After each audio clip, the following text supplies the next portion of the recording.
Good morning and welcome to First Unitarian. Oh. There we go. Well, good morning and welcome to First Unitarian.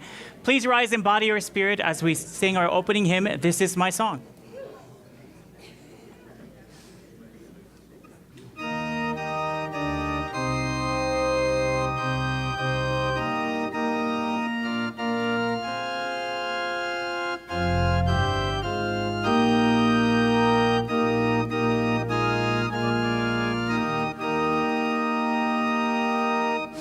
This is my song, O God of all the nations,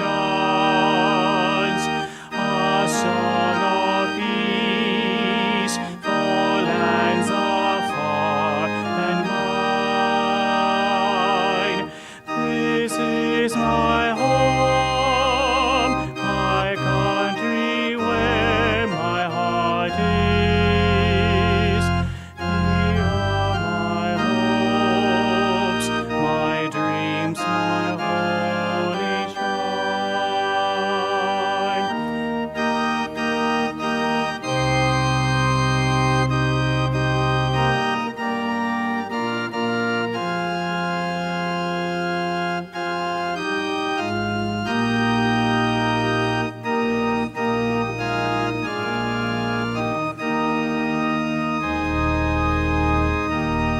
So what's happening? Oh, okay. Verse 2. And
welcome to First Unitarian Church of Rochester. Welcome to Sunday morning.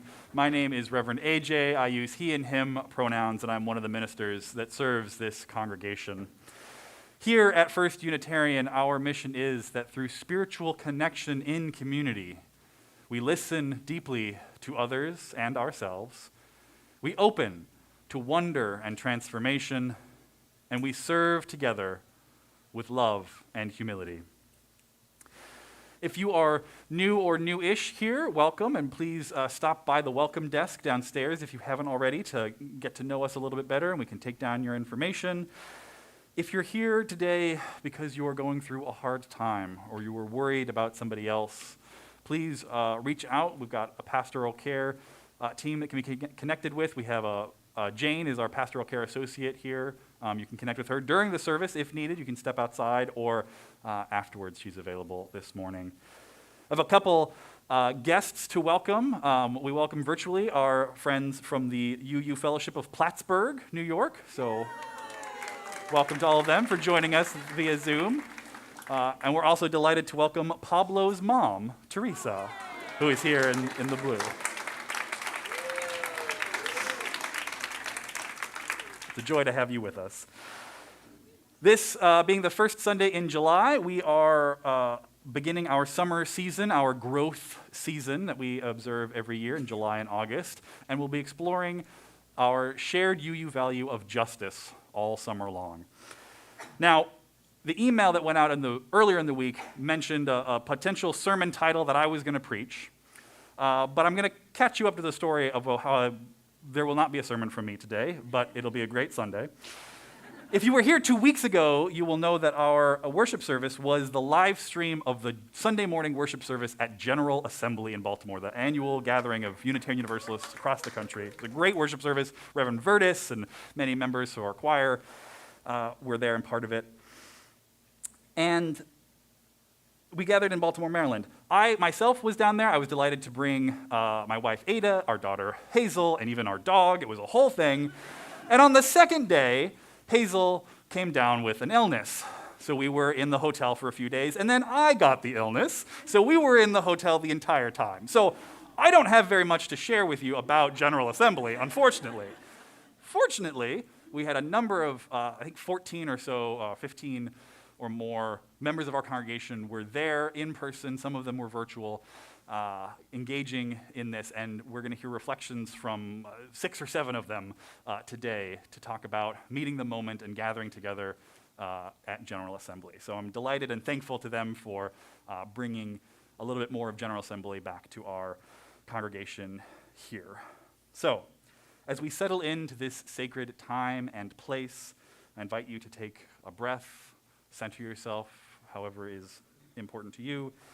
We acknowledge with respect the Seneca Nation, keepers of the Western Door, and part of the Haudenosaunee people on whose ancestral and contemporary lands First Unitarian now stands. And online, wherever you are, I invite you to light a chalice as I invite up David Friedman, longtime member of our church and engaged at UUA General Assemblies. He's attended upwards of 18 General Assemblies. And please join in the unison words. Life is a gift for which we are grateful. We gather in community to celebrate the glories and the mysteries of this great gift.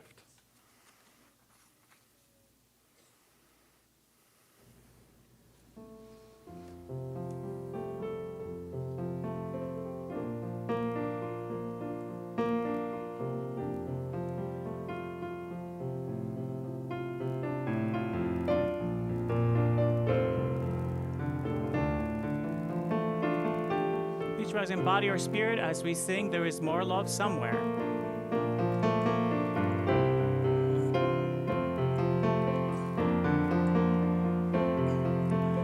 There is more love somewhere.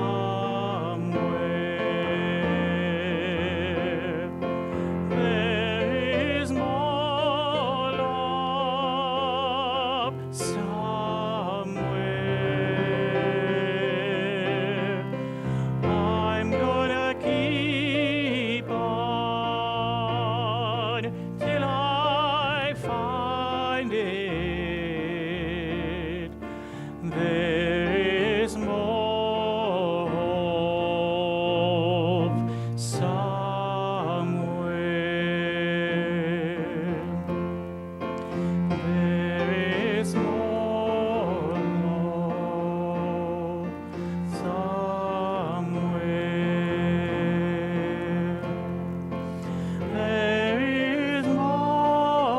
somewhere.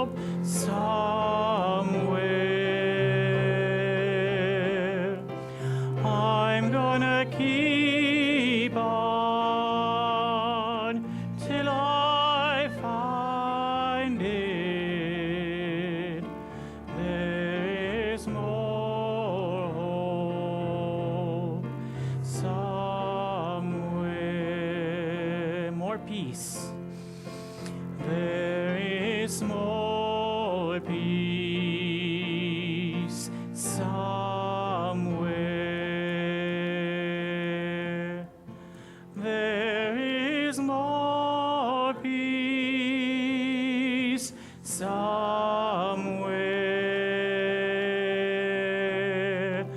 I'm gonna keep on till I find it. There is more peace somewhere. There is more joy somewhere.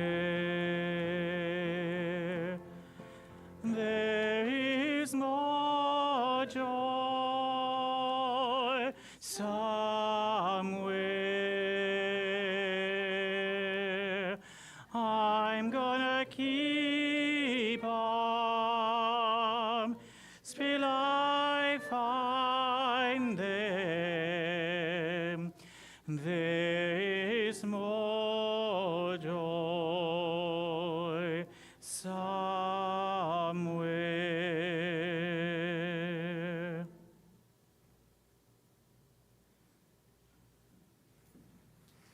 In a moment, we'll have opening words from Jonathan Kyle, but I just wanted to let folks know that there is overflow seating in the basement. You can take the elevator down or the stairs all the way down. There's TV set up to watch the live stream. If there's anyone who's in standing room space only, there is overflow space in the basement. Hello. Hi. My name's Jonathan Kyle. I use he and him pronouns. On Monday nights is family night in our house, where on a rotating basis, each one of us gets to choose what activity we do that evening, and there's no complaining. Everybody has to enjoy it enthusiastically. My wife likes to play board games. My sons like to choose karaoke or dancing, and I kind of like to play video games. One of the games we like to play is called Overcooked. Yeah, where you have to cooperate and work in a restaurant and serve dishes at an increasingly quicker pace.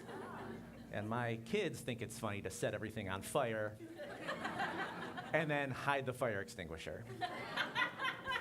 So, and as a former restaurant cook, I find that stressful. Another game that I like to play is called Love in a Dangerous Space-Time. And that's where evil robots have stolen love and hidden it away. And you and your crew have to pilot a spaceship through a labyrinth maze and fight the enemies. And there's multiple jobs on your spaceship. There's the gun turrets, there's the engine, there's shields, there's navigation, and there's more jobs than people. And so you have to run around, and it's very confusing. And I often get lost, and I don't know which character is mine. My wife is often just constantly running into walls. But at the end of all that, you defeat the evil robots. And isn't that why we come to church? By using cooperation, coordination, and communication to return love back to the universe.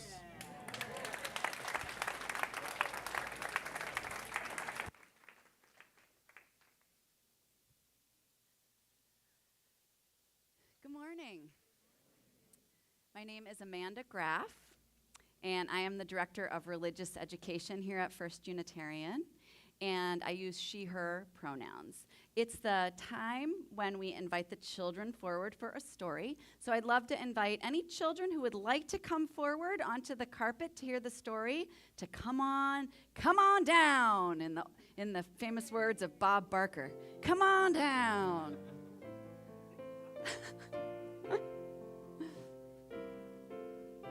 My sister and I used to love to watch Price is Right when we were homesick from school, way back in the 80s. Okay, so welcome. So happy to see you all. Happy summer, huh? It's hot out there, isn't it? Woo, it's hot. And I wanted to plug, we are doing a water play connection activity during our connection time this Sunday, today. So any families and any friends, any adults who want to come hang out with families are welcome to gather with us on the east lawn for some water play. There's also blankets and chairs in the shade for anybody who just wants to hang out in the shade. All right. So I have a story for you today that is about justice.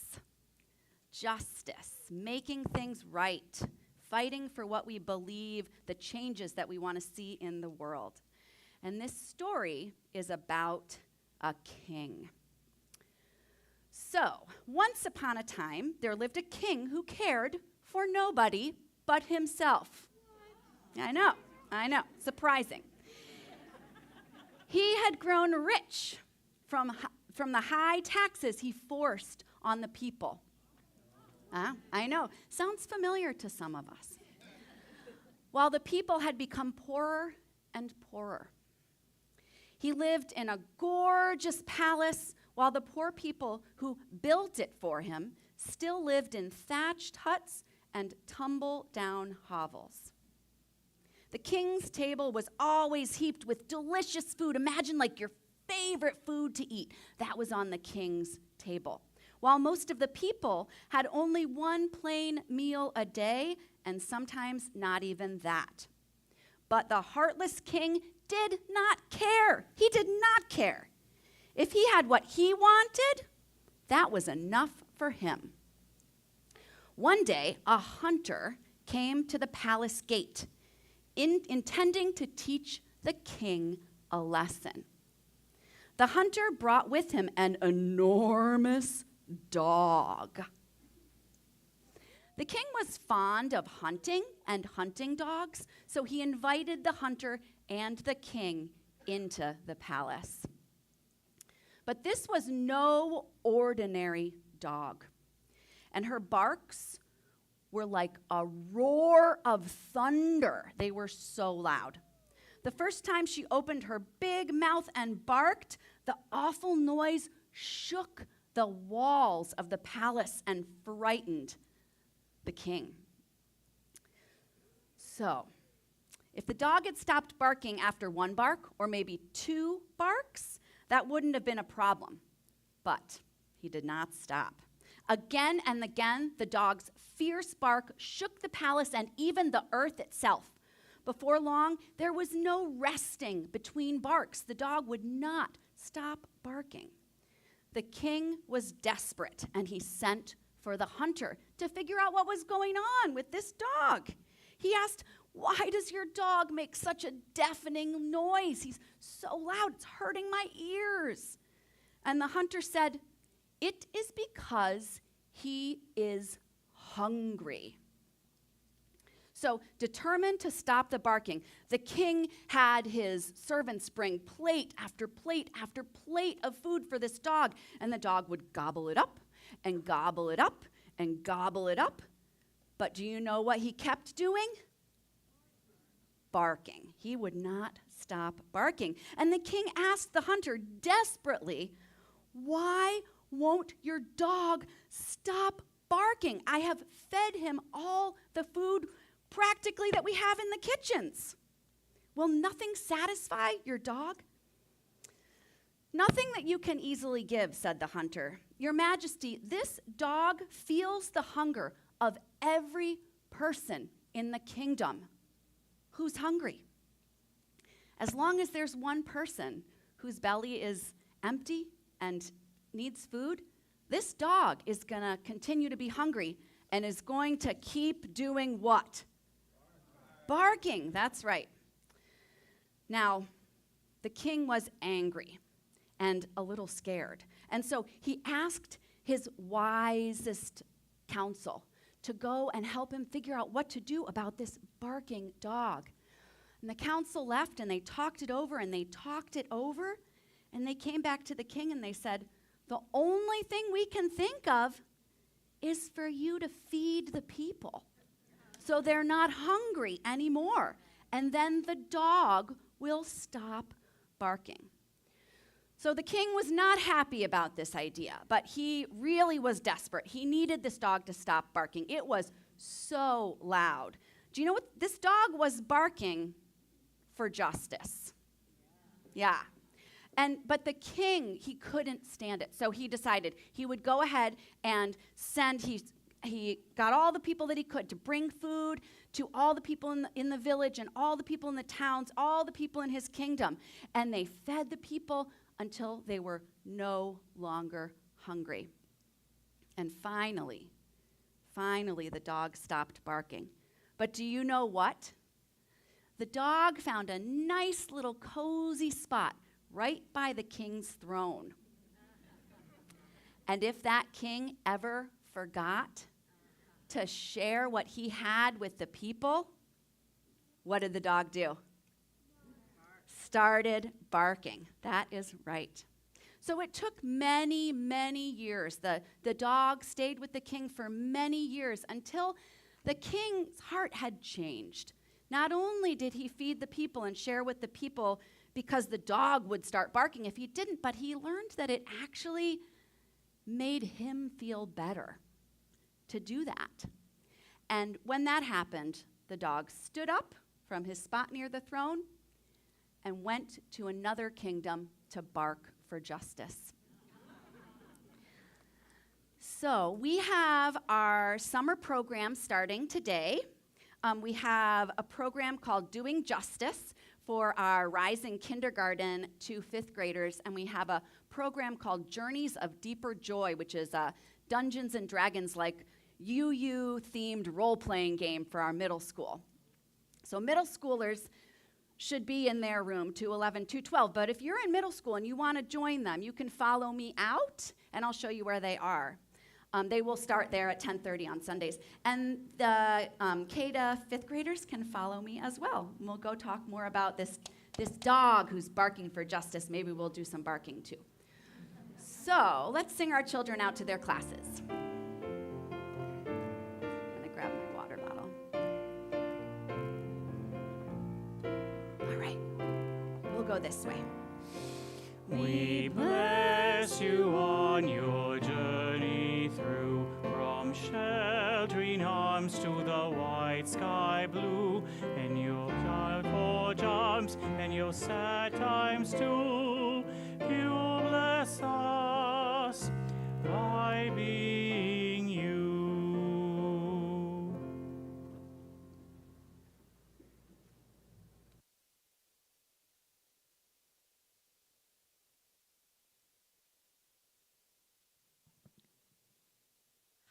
Hi, I'm Ann Teese.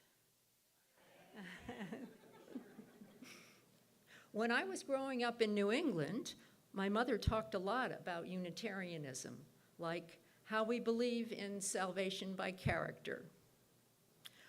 William Ellery Channing, a church leader who helped bring that idea and other ideas to the forefront, gave a famous sermon in 1819, now known as the Baltimore Sermon.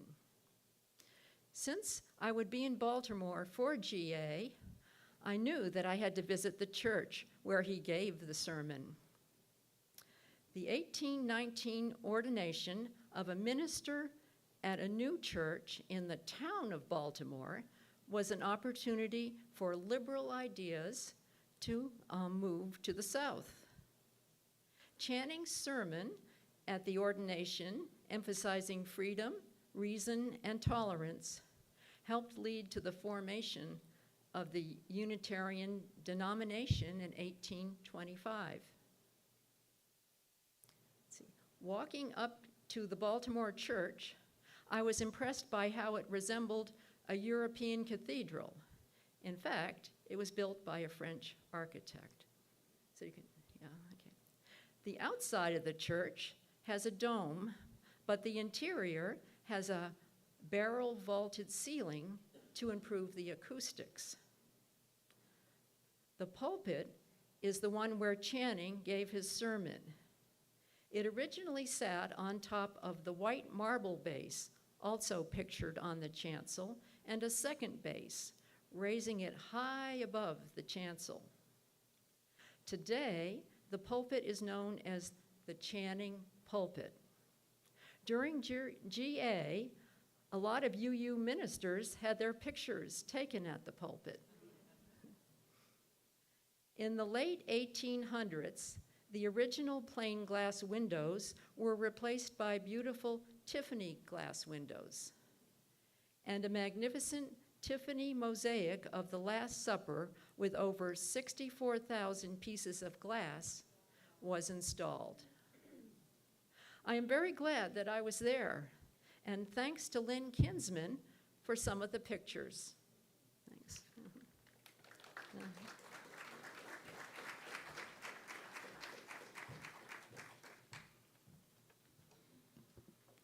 I'm Jan Gartner, she, her.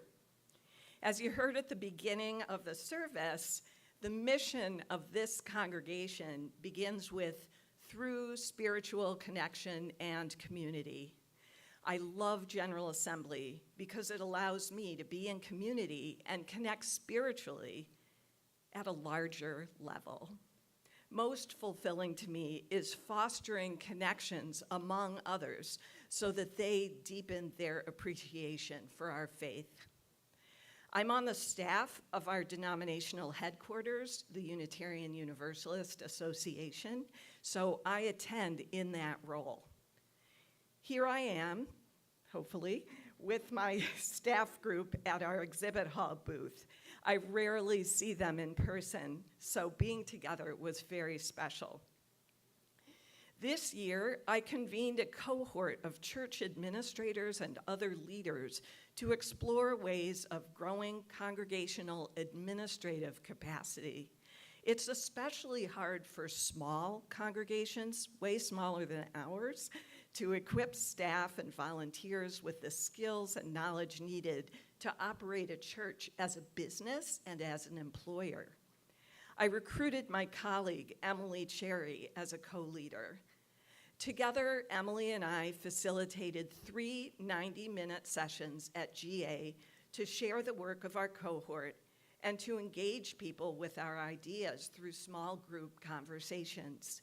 We got dozens of people inspired about ad ministry, and it warmed my heart to see them exchanging contact information on the final day. Bonus connection. Emily had told me that they hope to get their first glitter blessing at GA. So I introduced them to Ray, who made it happen. Woohoo! Curious about glitter blessings? Talk to Ray after today's service. Finally, I would be remiss not to mention my travel companion, Reverend Vertus. I wondered, would we be all talked out by the time we drove home? Rest assured, we were not. What a special opportunity to connect with one of our ministers for a wide-ranging conversation. Our road trip and the week in between left me filled with hope and gratitude for our congregation and for the power of Unitarian Universalism to heal and uplift us in these times.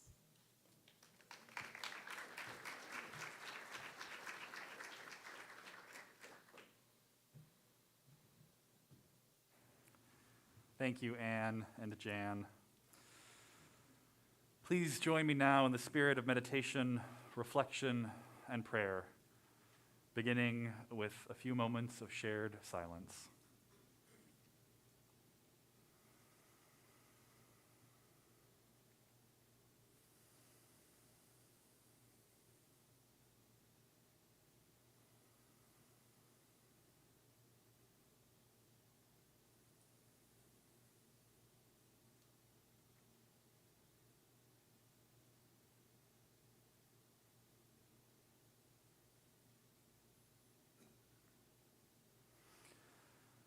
Great mystery which grounds us and surrounds us.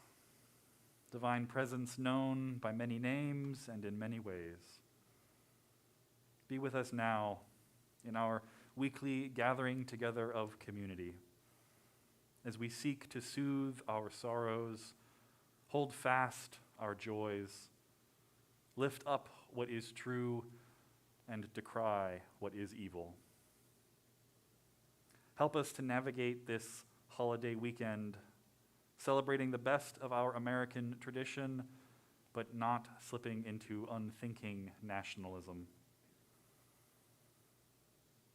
Our righteous anger is ignited by a vicious federal budget legislation that will bankrupt our nation economically and morally, and leave millions hungry, increasing our hunger for justice.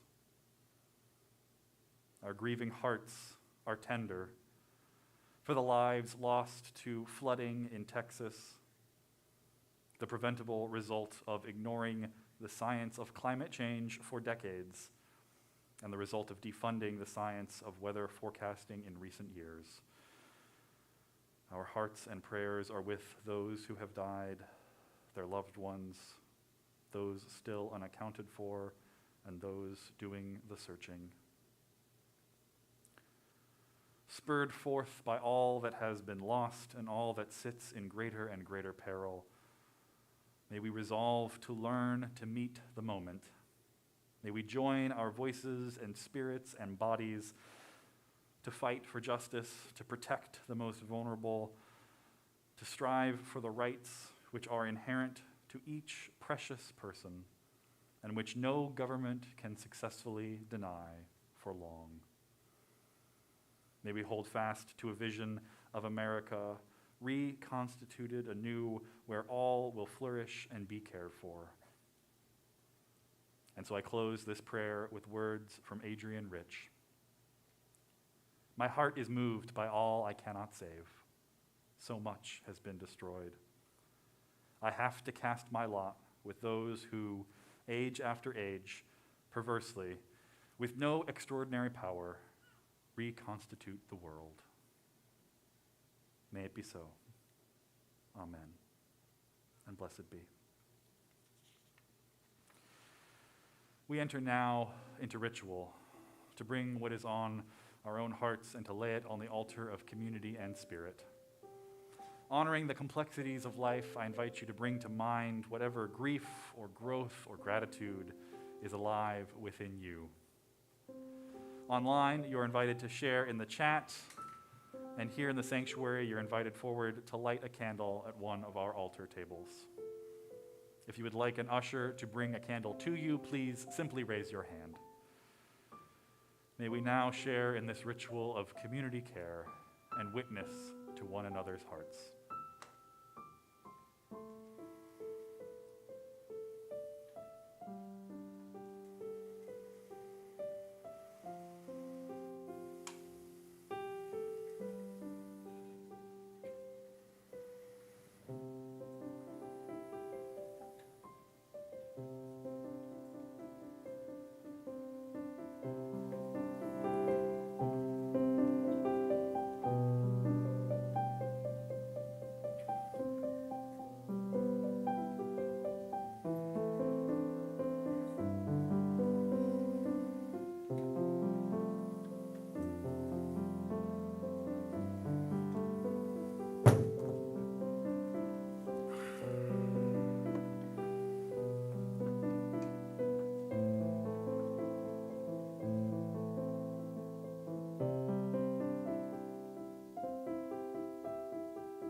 all that we hold in our hearts for ourselves, for each other, and for the world is held in this community and by the larger love that holds us all, always.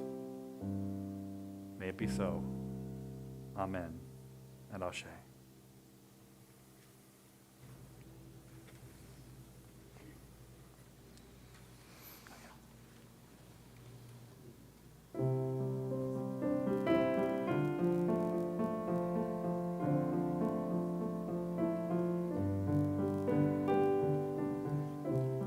Please join in singing our musical meditation, Spirit of Life.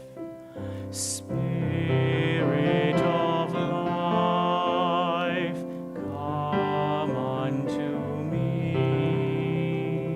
Sing in my heart all the stirrings of compassion.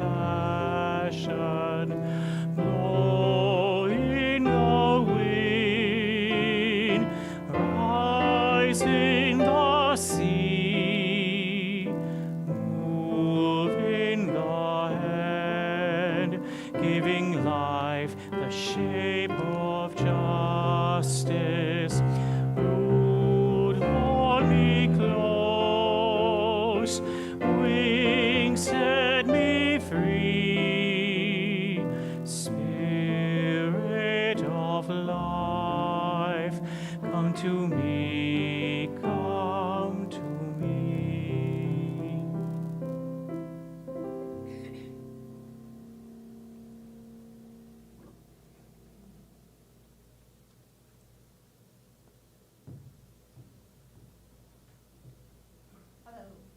Kathy Rita Cheplowitz, and I use she, her pronouns. I love going to GA. I love the experience. It is both grounding and motivating.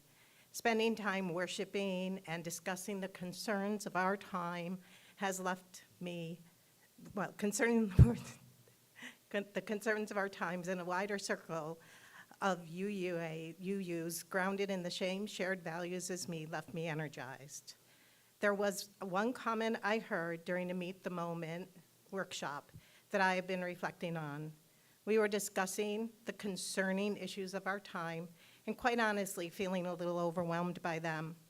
When one person spoke up and she said, yes, and so many more people are now aware of what's going on, that I see this as a time of opportunity. I love that. Let's embrace it. Let's find ways to engage those people for change.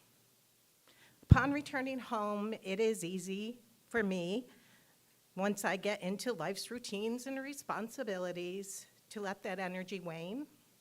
And yet our UU values centered in love call us to do more. So when Reverend AJ asked for people to work on the congregational study action issue that was adopted during the UJ General Assembly, I agreed, and I agreed to speak today. I stepped out of my comfort zone and said yes. Before GA, I had never heard of a CSAI, and I suspect some of you haven't either. So what is it?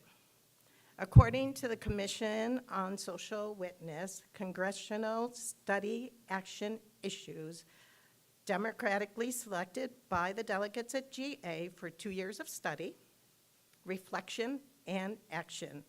In the third year of the process, delegates at the General Assembly can approve a statement of conscience informed by 2 years of that study.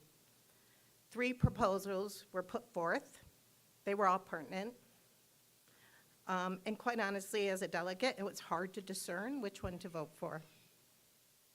They were presented by a representative of the group that made the proposal, and time for discussion, pro and con, was followed. Ultimately, the proposal that received the majority of the votes was abolition, transformation, and faith formation. Abolition is a holistic approach to systemic social change that includes, but is not limited to, the abolition of slavery, replacing systems of culture, of violence, coercion, and control with transformative justice, relational practices, and dismantling of the prison industrial complex as we know it. It requires transformation of our society and replacement of current public theologies of retributive justice and violence, a commitment to practice and ideals of abolition would ask our congregations to make connections among many threads of our social justice work. It is grounded in at least 200 years of UU history and theology. Okay, so wow. That sounds like a big topic, right? Right? And how do we unpack that?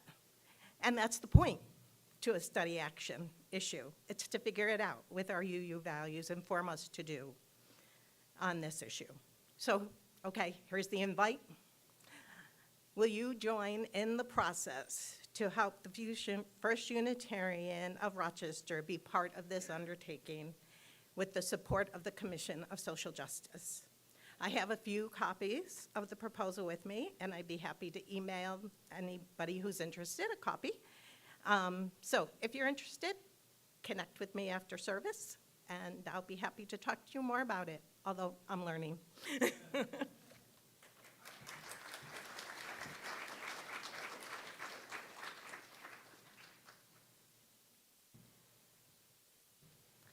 Hi, my name is Wendy Nelson, and I use she, her pronouns. For me, singing in the choir at General Assembly was an experience of the power of 100 voices coming together within the span of a few moments, under the direction of Reverend Vertus. His first action was to begin singing a simple call and response song that the rest of us quickly joined. We were immediately a choir, and I felt the spirit of our combined voices. It was the perfect beginning, in my opinion. Hi, I'm Allison Charette. I also use she, her pronouns. We're talking about people coming together from all over the country, from all sorts of different choirs, all sorts of different UU churches. We didn't all worship in the same way, and we don't all sing in our worship services in the same way either. All the singers and the band members and our accompanist, Carl Kennedy, and of course, Reverend Vertus, we all have a diversity of backgrounds and experiences, which you might call a musical form of pluralism. We were able to use that collective knowledge to produce a wide range of musical styles.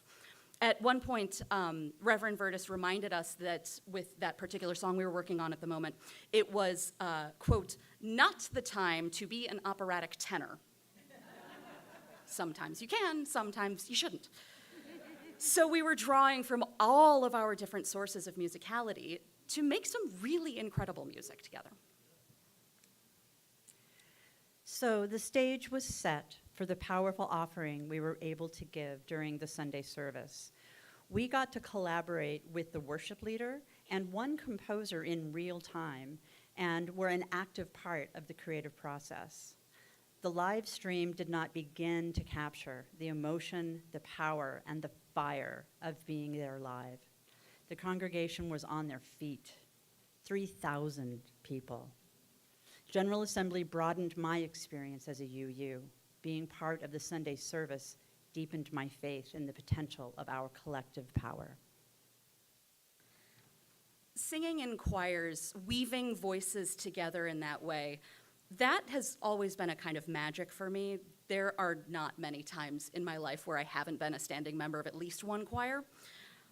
But to sing with 100 voices at GA, to take essentially a crowd of strangers and feel such deep interconnectedness in just a few short days, that felt like a direct embodiment of Unitarian Universalism.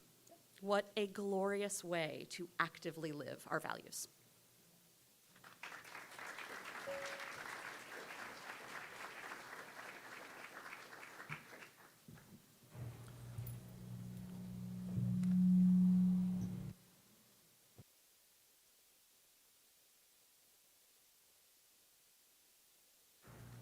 All that our church is and all that our church does is made possible by the time, talent, and treasure that we give to our shared mission, Members and friends support this congregation financially through recurring giving, and on Sundays, we also give through our shared collection. As part of the spiritual practice of generosity, 50 cents of every dollar is given now to our offering will go to WAVE Women Incorporated. WAVE, WAVE, is an affirming and safe space working to empower, support, encourage, inspire, and to create mutual aid and community resources for transgender and gender nonconforming individuals of color in our community. Using Church Center is the easiest way to give, but if you aren't set up with the app yet, you can also give by texting GIVE and the amount you would like to give to the number on the screen or in the offering baskets that will now be passed. In the spirit of abundance and generosity, the offering will now be given and humbly received.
Yeah, that's right.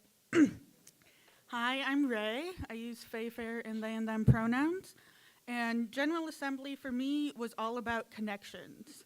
I spent a large portion of the business meetings in the young adult section and connecting with other UUs my age from across the country.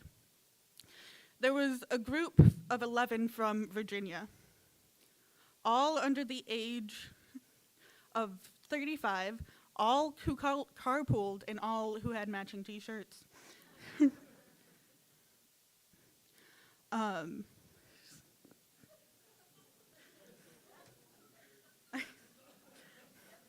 spoke with their leadership, and I learned that they have a huge population of young adults, and they have so many that they have two groups. One meets, they meet separately. One 18 to 25 and the other 26 to 35. And then they come together and they're just all young adults at a separate time. And I thought it was so cool that you could meet those needs separately and still be such a great congregation together.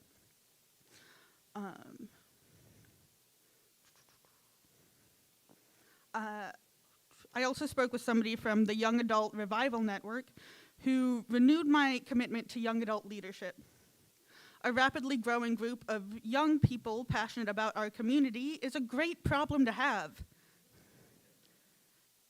And he gave me great ideas, and I've returned I've returned with more ideas to connect the young adults, not just with each other, but with the wider church community. Because while it's great to have the foundation of one another, there's so much we have to offer to the wider congregation. Another way I connected was speaking to each of the theological schools present at the exhibit hall. I asked more questions than I probably should, but they were great and all understanding. One school told me that in order to succeed in their program, I have to be prepared to change. Not just my life or my location, but my fundamental beliefs could change. And that I needed to allow it and grow with it. This has given me a chance to deepen my connection with my own faith. Having belonged to other faiths, it is so freeing to be a part of a faith that not only allows, but encourages me to question both my own beliefs and the church's.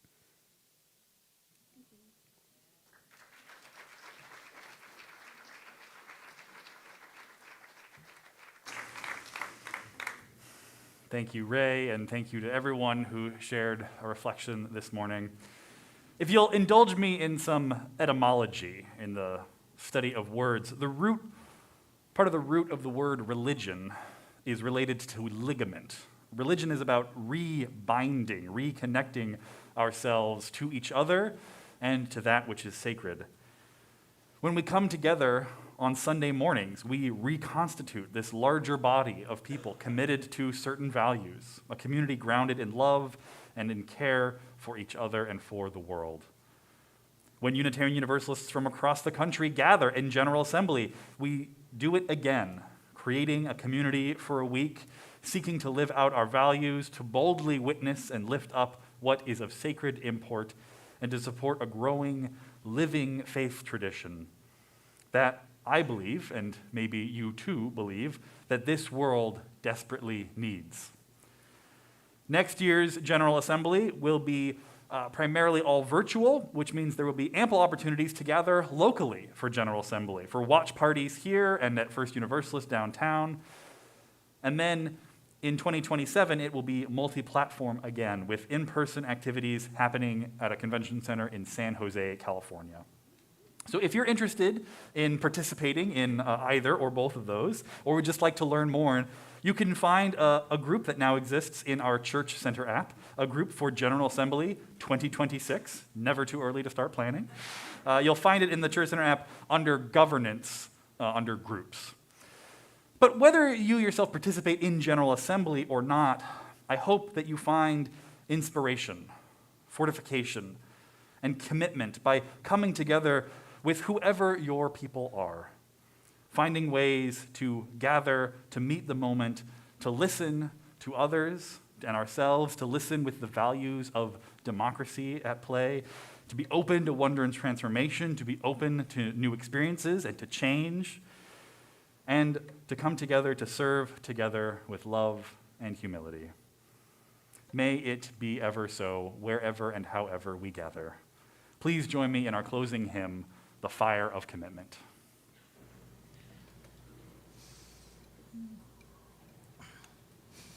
Please rise in body and spirit.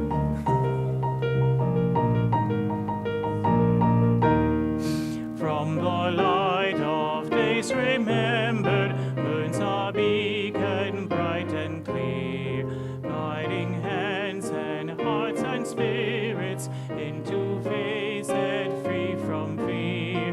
When the fire of commitment sets our mind and souls ablaze, when our hunger and our passion meet to call us on our way, when we live with deep assurance of the flame that burns within, then our promise finds fulfillment and our future can begin.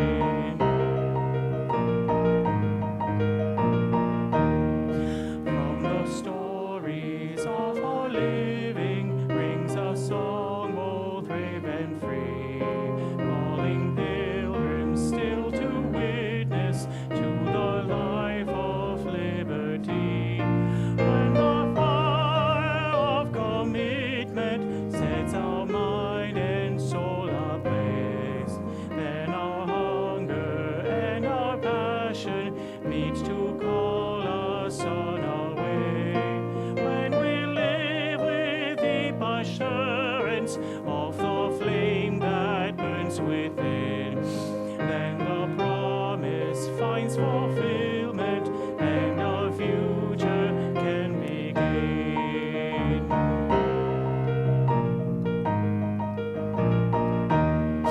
From the dreams of youthful vision comes a new prophetic voice, which demands a deeper justice built by our courageous choice. When the fire of commitment sets our mind and soul ablaze, when the hunger and our passion meet to call us on our way, when we live with deep assurance of the flame that burns within, then our promise finds fulfillment and our future can begin.